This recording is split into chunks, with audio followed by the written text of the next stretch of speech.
So Audi Crooks has signed for Oklahoma State, and this has been one of these ones where it's a bit of a surprise, if we're being honest. Where she signed initially, it was anyway, because a lot of people thought, she might go and sign for Notre Dame to play with Hidalgo to compete maybe for a spot in the Elite Sweet 16, Elite 8, and potentially you never know, make a Final Four and get her draft stock up for the WNBA. But this is very clearly a let's get that money move. Because Audi Crooks, and by the way, this is not correct information. Aaliyah Boston is not getting paid more than Audi Crooks this year. Like, Aaliyah Boston is making $1 million this year. In fact, she is not in the top 10 highest paid WNBA players this year. She is Angel Wilson. Like, she is tied. She is the highest paid player in the world this year. Tied with Angel Wilson and Kelsey Mitchell. They are the only two players in the WNBA making a $1.4 million Supermax. It is just the two of them. So she is the tied highest paid player in the world. It is like she is making more. She is genuinely making more than Asia on the court, which is a kind of crazy thing. Yes, obviously, Asia Wilson has her signature shoe at Nike, a pretty damn good one as well. So she's probably making a fortune. Sabrina Ionescu is making millions off her Nike shoe.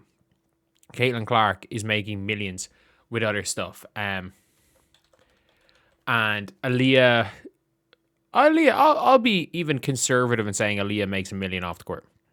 I'll be conservative and say that Sophie Cunningham makes $1 million off the court plus the 1.6 or plus the 600K she's making.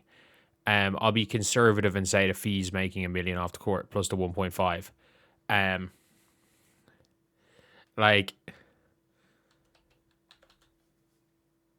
I think in general that these college players are getting paid crazy, but I would assume she's probably the highest paid player in college.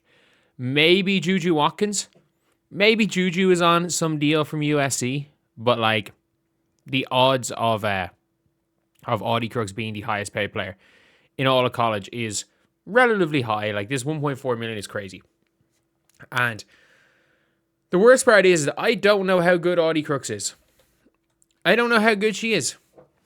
I think she's somebody that was pretty good for Iowa State in limited minutes. She's somebody that the more she played and the more she the more they played better teams, she was getting cooked.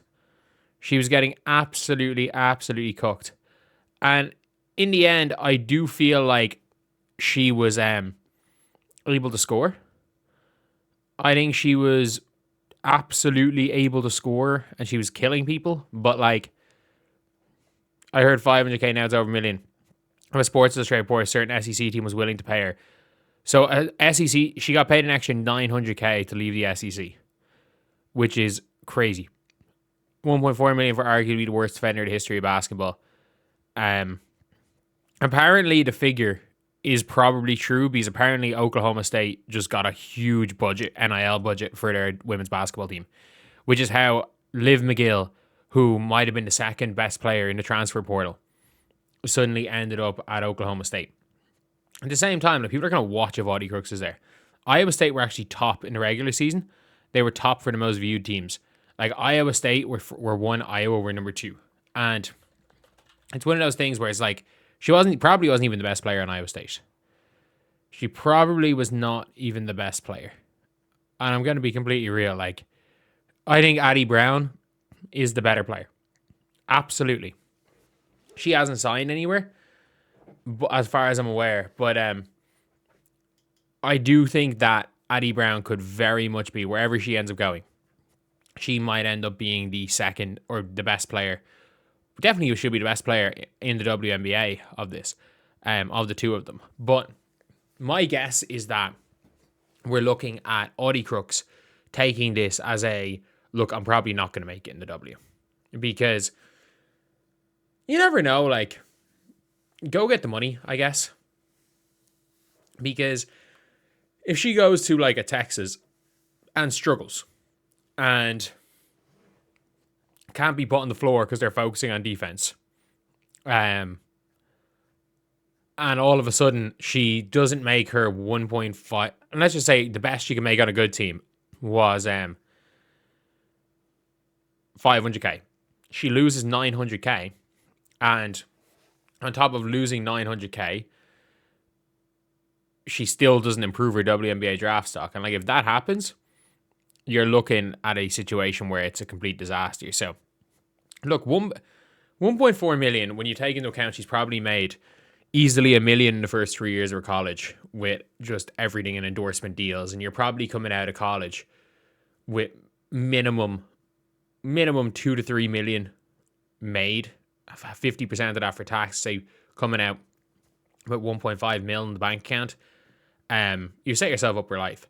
And the fact that she'll have a 10-year pro career minimum where she'll be making six figures, whether she is playing in the WNBA, whether being unrivaled, whether it be overseas, she'll probably be making easily six figures a year for 10 years. Like, she could probably get herself into a position where at 32, she'll never have to work another day in her life. She's smart with the money. So yeah, I understand it. A lot of people are like, oh, this isn't going to be good for her development. I'm not going to lie. Like, I don't think she develops into a WNBA player. So I think you take the money. I don't think going and taking a player, or say taking a deal which pays you $1 million less. Like, it's not like it's something small, but like making $1 million less than she would otherwise to quote unquote develop herself for a league that she might not be good enough to play for in the first place. I think it's a smart decision. I think it is.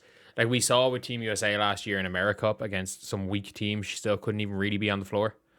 Yeah, it was a bit of a problem. But anyway, let me know what you guys think. Do you guys think she should have taken the money?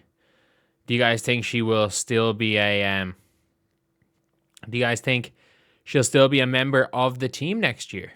Or say not a member of the team next year. Do you think she'll be a member of the draft next year? I think she will be. I think she's going to get drafted. I think she'll be a training camp. I think she's going to probably either get cut or be a developmental player. But yeah, that's pretty much it. There have been worse players in Audi Crooks drafted, I guess, but I don't know. I think she's going to have another 23 to 25 point per game year on a team that loses in the first two rounds of the tournament. Because I don't know how her and Liv McGill will play with each other a year. Because she doesn't have Addie Brown just feeding the ball to her every time. So yeah, that's the video. See you guys.